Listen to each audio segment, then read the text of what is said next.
All right. Hello, everyone, and thank you for attending our session today. My name is Amanda Herford, and I'm Scholarly Communications Director for Pownley, and I'll let my co-presenters introduce themselves now. Hi, everyone. I'm Erin Milanese. I am the Head of Learning Technologies at Goshen College and the Pownley Affordable Learning Project Coordinator. Hi, everybody. I'm Jennifer Coronado. I'm the Scholarly Communications Librarian at Butler University in Indianapolis, Indiana. Thank you, Erin and Jen. So, some at private institutions may think, well, that's not really an issue here when they're talking about textbook affordability. And our goal today with this session is to address this myth by looking at the financial situation that private school students face, and also to talk about some real world examples of OER programs at private institutions. But first, we're going to do a quick poll.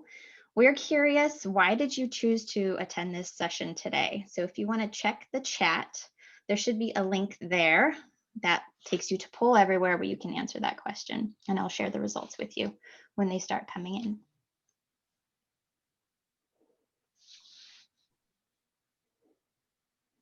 There we go.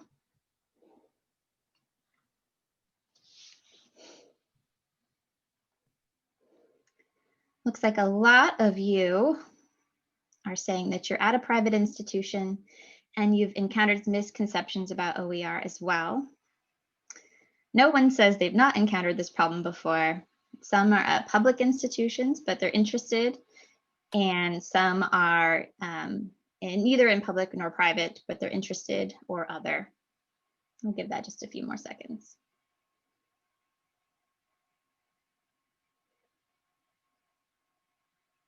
Okay, that's super interesting. Thank you for participating in our poll. All right, go ahead and advance the slides here.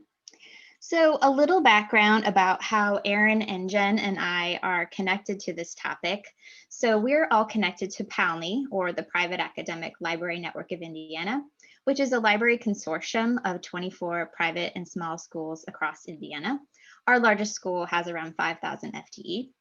And the Pownley culture is really rooted in what we call deep collaboration. It's how we work together across our institutions to identify and solve problems like textbook affordability.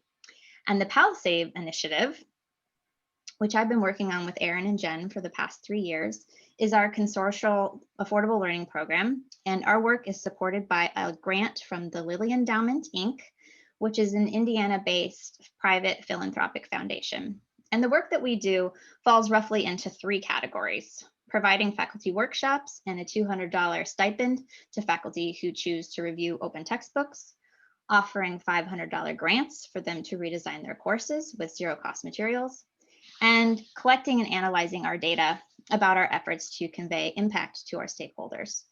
And we do all of this to address some needs that probably sound very familiar to all of you, in order to make faculty more aware of OER, to reduce costs to students, and to overall improve student grades and retention. And our program also attempts to address another big issue, this enrollment cliff that a lot of schools are facing. So according to economist Nathan Graw, several states in the Midwest and across the US actually, including Indiana, as seen in red on this map, are going to see about a 15% decline in the number of college-bound students due to declining birth rates. So what does this mean for private institutions? Well, as this headline states, it means that all colleges will be seeing an uptick in low income and minority group students and will be challenged really to serve them better. If private colleges can make learning more affordable with OER, it would be just one step in the right direction. This may be also a good strategy to recruit and retain students from all backgrounds. So that's why we're doing what we're doing with PalSave. And in approaching this topic, we've encountered some misconceptions about OER, including the need for OER programs at private institutions. So here's the misconception. We also hear about commonly heard myths like there's lack of quality in OER and lack of availability of OER, but we occasionally run into this big picture misconception that the cost of textbooks just isn't a problem at private schools. So one faculty member that we surveyed back in 2017 illustrates that misconception with this comment: spending $100 or $200 for textbooks in a class that costs thousands of dollars to take makes sense. Why would you want to skimp on the textbook? And we find further evidence of this attitude when looking at survey data. So there's lots of data on this slide for us to look at. So across the board, administrators from private institutions appear to be less concerned with the issue than those from publics, as you can see from these charts. An Inside Higher Ed survey of college presidents found, quote, public institution presidents are more likely than those at private institutions to believe textbooks cost too much, and they tend to be more supportive of different approaches to save students money. Inside Higher Ed also surveyed chief academic officers, and they saw similar findings. They said, quote, there remains a gap in views of OER resources between CIOs at public institutions and private institutions. And even librarians at private institutions thought that textbook affordability was a major concern less often. And it's, of course, important to note that this might not reflect a librarian's personal viewpoint, but rather their perception of their institution's overall concern. So now I'm going to hand it over to Jen and Aaron to further discuss the myths behind these attitudes and to offer some different perspectives on the realities of OER at private institutions. Great, thank you, Amanda. So from our research that we've done and our interactions with students and faculty, we're seeing a much different reality, that textbook affordability is an issue everywhere, especially at private colleges. And so when we asked about the price of textbooks, one student from a Pawnee institution said, please make textbooks cheaper. I don't know how I'm going to afford it in the spring. And, while this is just one voice, this is something that we're hearing across many of our institutions. And, it's very much that we care and they care about the cost of these textbooks. Next slide. And so that brings us to our first myth, that it's just not true, that private school students, or our first myth is that private school students are affluent. They don't care about the cost of textbooks.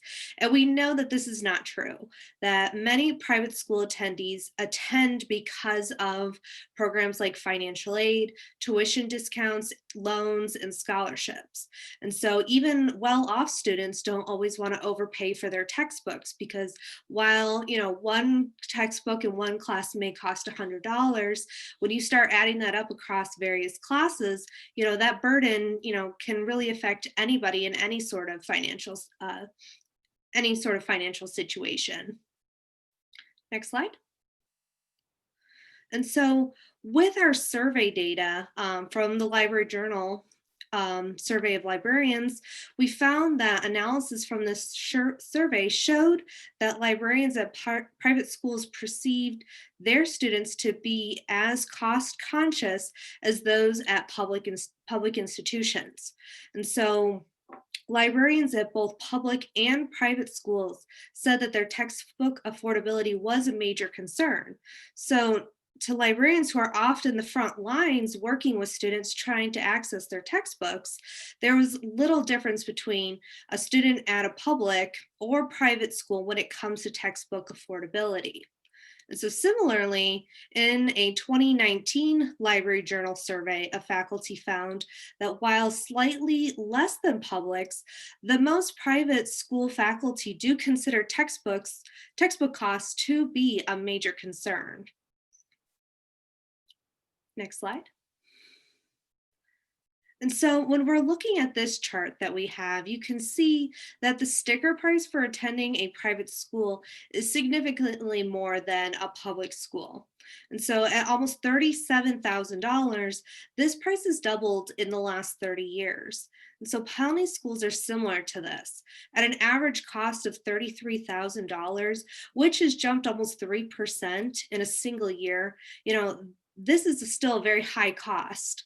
And so, but the reality is that, many low and middle income students don't always pay the full $33,000. They rely on financial aid, tuition discounts, loans, and scholarships. Next slide. And so we like to share this slide, especially in our workshops, which surprises many faculty, is that the percentage of Pell Grant recipients who attend their schools. And so a vast majority of middle tier and selective private colleges have at least 20% Pell eligible students enrolled in their institution.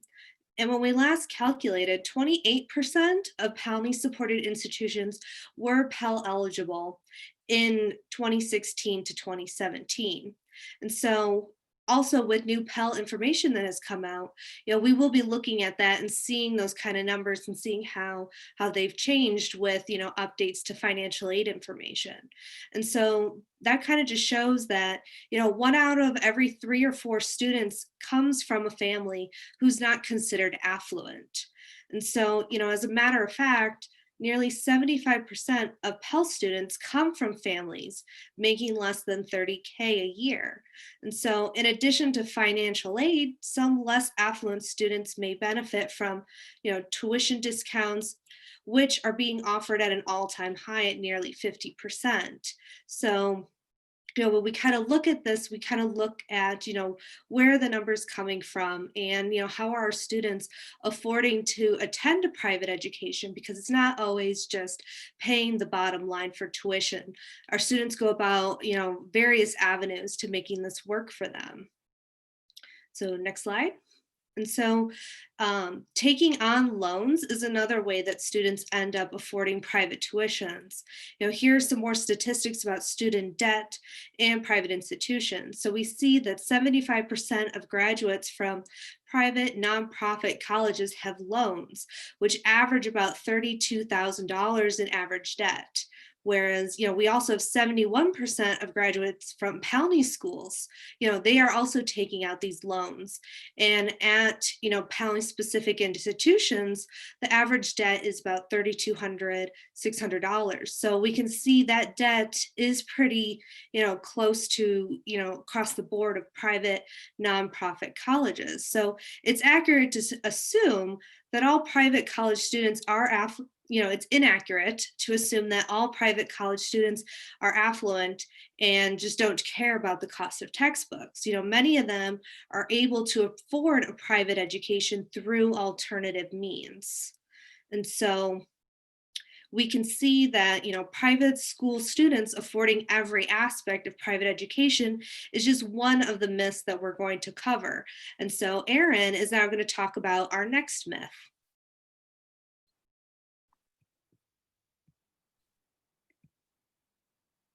1 second while I request control of the screen here. So the second myth that we're going to talk about is the myth that all of the data that we have is from public colleges and universities. And while a lot of it is, there have been some recent studies on private schools that we'd like to highlight, and we're also going to provide some of our own data. So the first is,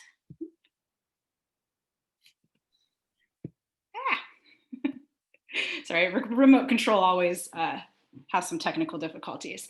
So the first study we'd like to highlight is a 2018 study from American University titled, "Are Private Universities Exempt from Student Concerns About Textbook Costs?"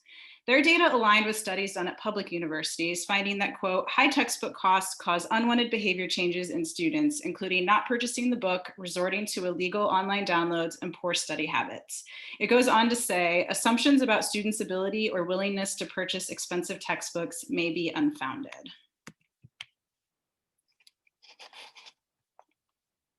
Another recent article on open education initiatives at Franklin and Marshall, Gettysburg, and Macalester suggests that, quote, liberal arts colleges are arguably ideal environments for the use of open educational resources, given their shared emphasis on innovative pedagogy and individualized learning. The article also highlights other benefits to OER adoption in the private liberal arts college setting, including shifting demographics of the student body and the pressure to, quote, justify their high tuition.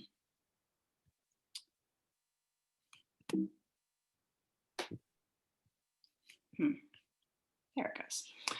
While our data is not yet published, we'd also like to highlight some of our own experience and findings as evidence that textbook costs matter to students enrolled at private colleges and universities. So on the screen now is some of our faculty participation data. To help dispel the myth that open resources are of lesser quality, we offer $200 stipends for faculty to attend a workshop and then write a review of an open textbook. To date, we've done 20 workshops with participants from almost 80% of our Powney institutions, and over 40% of those attending a workshop have written a review. Almost all of the reviews are 4 or 5 stars, averaging out to 4.52 on a 5-point scale. To incentivize taking the next step and actually adopt an open textbook, we launched a redesign program in which faculty receive a $500 stipend to redesign their course, adopt an open text, and provide us with some data. We have close to 100 faculty participating in the redesign grant program for the 2020-21 academic year. And while we don't know this for sure, we believe that the COVID-19 pandemic and the access issues caused by remote learning inspired some of these faculty to take part in the program. We've also been working on gathering data on how Powney students are impacted by the cost of textbooks in order to refute the myth that private school students are all affluent or not worried about the cost of course materials. These next few slides show some of our initial findings from a pilot survey we did last fall, the fall of 2019. 3 schools participated in the pilot: Goshen College, Manchester University, and Associated Mennonite Biblical Seminary. Goshen and Manchester are primarily undergraduate institutions, but each has a handful of master's and doctoral programs, while the seminary offers a variety of master's degrees. We received 503 total responses for a response rate of just over 24%. About 91% of our responses came from undergraduate students, and the top 5 majors represented were education, chemistry, nursing, psychology, and biology. So I'm going to share a few interesting highlights from this survey. For each, I list our Powney data from the fall of 2019, along with the most recent data from the biannual Florida textbook survey. An organization called Florida Virtual Campus has been surveying students at public colleges and universities in Florida on the impact of textbook costs since 2010, and we based a lot of our questions on theirs in order to make some direct comparisons. This slide shows the spending for this semester, which for us at Powney was the fall of 2019, and for Florida was the spring of 2018. What's interesting to note is that it appears that Powney students are actually spending less on average than those at public universities. When we look at the measures Powney students have taken to reduce costs, and again compare to the findings of the Florida study, we see that Powney students are taking very similar measures to reduce costs as their public school counterparts. We do see that Powney students tend to share more often than those in the Florida sample, 48% compared to 27%, and rely more on library reserves, 26% versus only 12% of those in the Florida study. But overall, we see here that the students we surveyed are taking similar measures to saving money on textbooks as the students from public universities and colleges. We also asked students about the academic impact of the cost of textbooks, and the results here were surprising and very sobering. Powney students reported dropping classes, withdrawing, failing, earning a poor grade because of the cost of textbooks in rates similar to or equal to those at the public schools in Florida.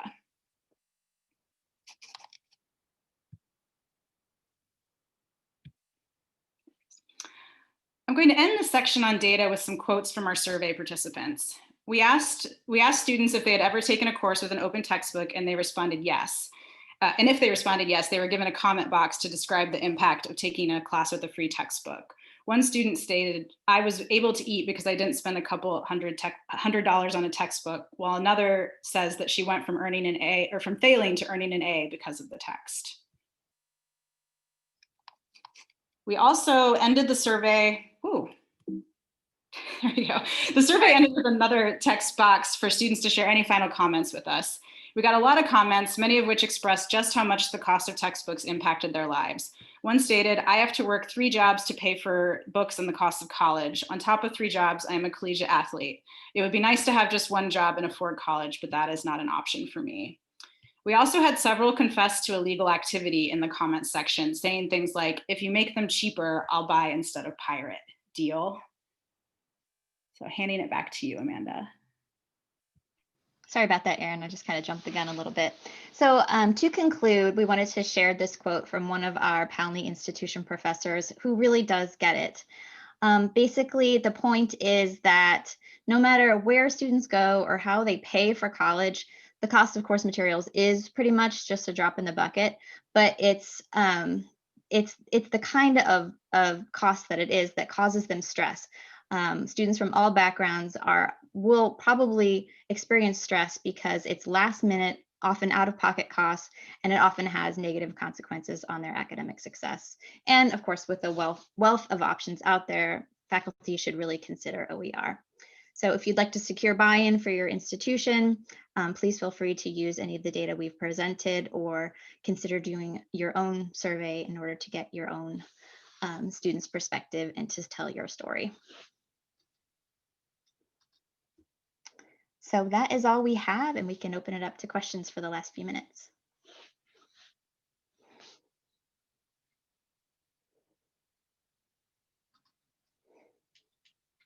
I'm seeing several questions in the chat. This last one here says, do we have a link to the slides? Great presentation, thank you. We can probably share a link to the slides in the Sketch site once they're ready to be shared after. Were there any unanswered questions in the chat that you guys noticed? Or feel free to unmute if you have one. There was a question way back at the beginning about the debt slide, and I just want to clarify that yes, that 32,000 or 33,000 is the average debt that a student would graduate with, so over 4 years. And then a couple more have come in. Also wanted to make you aware that all of the citations from the slides are here listed in this resources slide. So once we make this available to you, you'll be able to link to all of those sources. Cassandra asks a question about, or basically makes a very, very good point that often students at private colleges are taking very full course loads, so 4 or 5 classes a semester. Mm-hmm. So it adds up in terms of quantity, maybe more than individual costs per class. I would agree, we see that at our institutions too. Mm-hmm. I'm seeing a question about open homework. Allie mentions that students sometimes have to pay for access codes to access their homework assignments. This is a question that we get a lot. And basically we encourage our faculty to, work with their students in order to come up with ancillary materials. And that's one sort of area that, we can't offer awesome solutions to, but it's something that's continuing to evolve. I was running short on time, so I skipped over one of the quotes on one of the, I think the third slide from the end. One of the students actually mentions that the access codes are the worst because the textbooks she can find used, but the codes she always has to pay for. Mm-hmm. So students do mention that. I agree, Allie. Kaylin was asking, are there any angles, I think, that are particularly salient with private school faculty? I think a lot of the faculty that we've talked to really like the academic freedom angle, and they really like the idea of being able to build on existing textbooks and make edits to their texts. I don't know if you guys have other ideas, but I know we're just about at time. I know our faculty at Butler really appreciate being able to pick and choose what chapters they want to use from other texts and kind of wrap it around more of a theme instead of a textbook. And so I think they've really enjoyed that kind of, making it completely customized to their class and not necessarily having to customize their class to the textbook, and their class is customized to their topic. So that's been particularly helpful at Butler. Hey, thank you so much all. I'm gonna, because we have a hard cutoff at the 55-minute mark, I'm just going to stop the recording.